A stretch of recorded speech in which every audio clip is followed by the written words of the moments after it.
پہ قربانی لازم ہے، کون قربانی کرے، اور پھر عموماً یہ بتایا جاتا ہے کہ جو صاحب نصاب ہے، جس پہ زکوٰۃ ہے، وہ قربانی کرے. لیکن ہم دیکھتے ہیں کہ اللہ کے رسول صلی اللہ علیہ وسلم تو کبھی بھی صاحب نصاب نہیں ہوئے. ان کے ہاں تو کبھی بھی اتنا مال جمع نہیں ہوا کہ آپ اس میں سے زکوٰۃ نکالیں یا کچھ اور. وہ تو جو آتا تھا دے ڈالتے تھے. اور یہاں تک حالت تھی تنگ دستی کی کہ حضرت عائشہ رضی اللہ تعالیٰ عنہا سے روایت ہے کہ جب سے آل محمد مدینہ میں آئے، یعنی آپ صلی اللہ علیہ وسلم کی فیملی جب سے مدینہ میں آئی، کبھی مسلسل 3 رات تک گندم کے آٹے کی روٹی سے سیر نہیں ہوئی، یہاں تک کہ آپ صلی اللہ علیہ وسلم وفات پا گئے. یعنی 3 دن بھی مسلسل روٹی نہیں پکی آپ کے گھر میں تھرو آؤٹ مدنی پیریڈ. پھر بھی آپ قربانیاں کرتے رہے. تو یہ قربانی پھر اصل میں کیا ہے؟ محبت کا اظہار ہے. اس کے لیے ضروری نہیں کہ آپ کے پاس اتنا سونا ہو یا اتنی چاندی ہو یا اتنا بزنس ہو یا اتنا بینک بیلنس ہو. بس آپ دیکھیں کر سکتے ہیں تو کر لیں.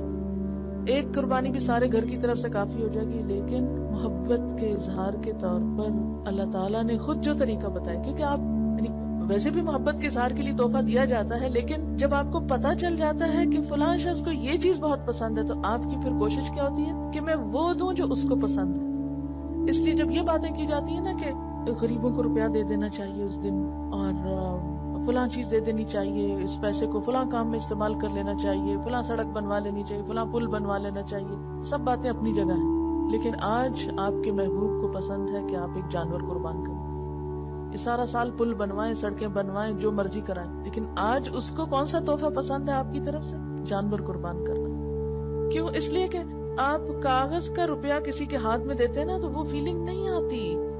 جب آپ ایک اپنے پالے ہوئے جانور کے گلے پہ چھری پھیرتے ہیں، تو جن گھروں میں جانور پالا جاتا ہے نا، ان بچوں کو آپ دیکھیں، وہ قریب نہیں جاتے، اس کا گوشت نہیں کھاتے کہ ہمارا پیارا جانور جو ہے وہ قربان ہو گیا. روتے ہیں باقاعدہ اس.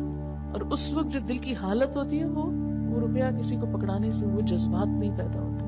اور یہ یاد دہانی ہے مسلسل، یا اللہ آج اس جانور کے گلے پہ چھری پھیر رہا ہوں، کل آپ نے مجھے طلب کیا نا تو میں بھی حاضر ہوں، میں اپنی جان بھی دوں گا آپ کو. کیونکہ محبت میں تو پھر کوئی بھی چیز بچا کے نہیں رکھی جاتی نا. آپ صلی اللہ علیہ وسلم 10 سال مدینہ میں رہے اور ہر سال قربانی کی. اسی لیے آپ نے فرمایا، ابو داؤد کی روایت ہے، اے لوگو، بے شک ہر گھر والوں کے ذمے ہر سال قربانی ضروری.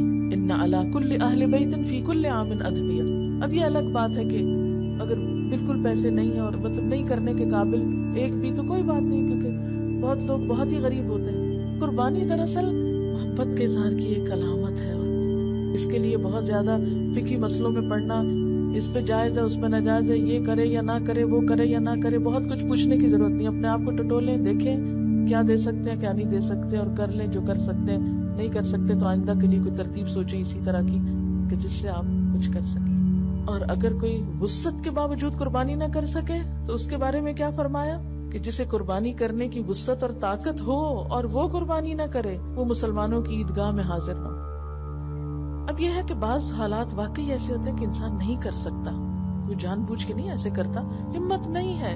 مثلا ایک شخص کی اس مہینے کی آمدنی 3000 روپے ہے، وہ تو بچوں کا دودھ بھی نہیں پورا کر پا رہا، 2 وقت کی روٹی نصیب نہیں، وہ کہاں سے قربانی کرے، چاہے اس کا دل کتنا بھی روتا ہو. ایسا شخص کیا کرے؟ ایسے لوگوں کو بھی اللہ نے ثواب سے محروم نہیں رکھا. ایک آدمی نے حضور صلی اللہ علیہ وسلم سے عرض کیا کہ میرے پاس قربانی کے لیے تو کوئی جانور نہیں، لیکن میرے پاس دودھ دینے والا ایک جانور ہے، یعنی میرے گھر میں ایک مثلا گائے یا بکری وغیرہ ہے، اسی کو کر دوں. آپ نے فرمایا نہیں، اس کو نہیں کرو، کیونکہ اسلام جو ہے نا ایک اعتدال والا دین ہے، دوسروں پہ ان کی وسعت سے بڑھ کے بوجھ نہیں ڈالتا. آپ نے فرمایا نہیں، بلکہ تو عید کی نماز کے بعد اپنے بال، ناخن اور مونچھیں کٹوا اور اپنے پوشیدہ بال مونڈ لے، بس اللہ تعالیٰ کے نزدیک یہی تیری پوری قربانی ہے. اسی لیے ہمیں کیا حکم دیا گیا ہے کہ ذی الحج کا چاند نظر آنے کے بعد نہ ناخن کاٹے جائیں، نہ بال کاٹے جائیں، نہ ہی شیو کی جائے اور نہ ہی بال اکھاڑے جائیں. نو ویکسنگ، نو تھریڈنگ، نو پلکنگ. اور عید کی نماز کے بعد کیا کیا جائے؟ کیونکہ عام طور پر تو کیا ہوتا ہے، عید کی تیاری میں لوگ اپنے آپ کو سنوارتے بناتے ہیں، بچوں کے بال کٹوائے جاتے ہیں، حجامت کروائی جاتی ہے. لیکن اس عید کے موقع پر عید سے پہلے کچھ نہیں کرنا. عید کی نماز کے بعد جب دوسرے لوگ جانور کاٹ رہے ہوں گے تو آپ کے پاس جانور کاٹنے کو نہیں، تو اپنے ناخن کاٹ لیجئے، یہی آپ کی قربانی ہو گئی.